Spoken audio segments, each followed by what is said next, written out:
volunteer assistant coach Zach Boynton. Zach, last year, the focus of your involvement was with the men's club team here at Cornell. This year, a lot of focus on integrating the men's and women's squads here at Cornell. How's that kind of impacted your contributions, and also just like tell us about the learning of that experience? Right, so I think I'm able to kind of contribute a lot more now. I think with the men, they were training some days with the women and other days on their own. So there was and I was only allowed to be there the days that it was just the men. So, I tried to fence with them, but it was a very informal environment, very casual. And so while we might offer each other some friendly feedback, it wasn't as much of a kind of coaching situation. Now with this really great new coaching staff we have and that big community that we have, I feel like I've been able to kind of step up and give a lot more to people. So it's been really nice to work with people individually, to work with the group as a whole, and to work with Daria and Nicole, because they've been really influential in kind of how the mentality of the sport is and where they want to go. So I think they have good drive, and I think that comes together really nicely in this bigger community. And definitely talking about community, as you term it there, and the joining of both the men and women. How have you seen the reception of that from the respective squads? Yeah, so I think to a certain degree, right, they're already kind of aware of each other, so they've been working together. I think that something that's made actually a big difference is we have a lot of really great young people on the team. So there's a lot of freshmen who come in. They come in with a lot of good energy, and I think they've really accepted each other fully, because that's kind of what they've known is this really positive environment.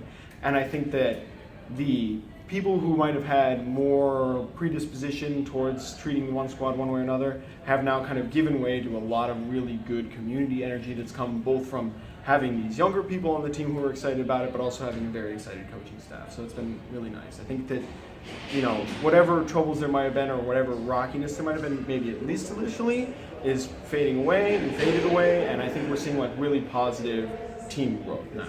Yeah, and at every level of athletics, every sport, bouting partners is always critical to one's continued development. Of course, adding an entirely new squad doubles your bouting partners. How have you seen that in the development of the men's club team that you were so involved with last year, to even what you've seen here in the first 2 months with the women's varsity team? So you're asking how has integrating the two squads or the genders, and having twice as many bouting partners, how have you seen that show, if at all, in the development of the fencers? Okay, yeah. So I think it's a really great opportunity for both sets of fencers, because they're coming from different backgrounds. I think the women have a lot of skill, a lot of finesse, a lot of ability that they're offering to the men, and they're pushing the men to be a little more intelligent about their fencing, because men have sometimes, and again, kind of generalizations here,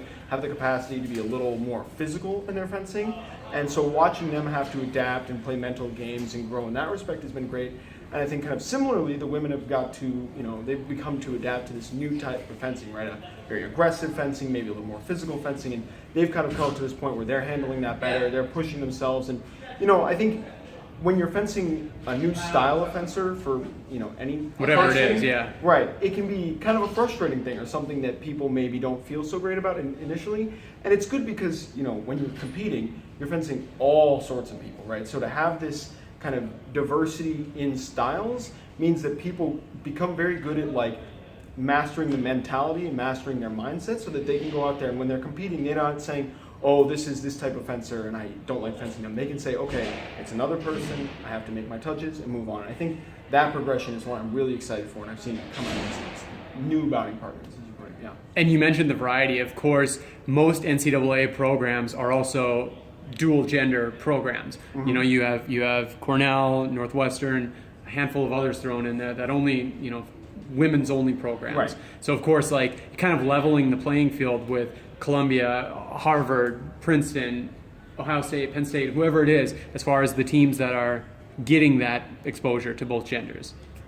Yeah, I think it definitely strengthens both teams. This is why you look at the men's Northwestern team, and they're constantly on top of the club championships. And I think it's why when you have super strong bouting, I know Harvard and Columbia are like this, between genders, I think, everyone does better. You just have strong fences. Steel sharpens steel. Yeah, exactly. That's what it is. All right, Zach. And, well, I guess we'll end there. Okay, sounds All right. great. Thank you.